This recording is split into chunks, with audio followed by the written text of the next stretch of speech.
जय देव जय बाळू मामा, आरती ओ वाळू तुझ कैवल्य धामा।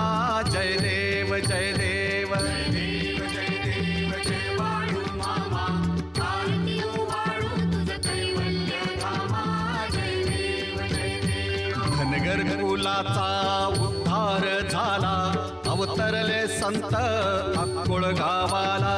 बालपणी त्यांनी चमत्कार केला, बस्तीचे दर्शन भोजन थाळीला। जय देव जय देव जय देव जय बाळू मामा, आरती ओ वाळू तुझ कैवल्य धामा। जय देव जय देव। मेढ्या राखीती उन्हातानात, मुक्या प्राण्यावर अपार प्रीत। नीतीने वागावे कमी नाही होत, उन्मत्ता मामा शासन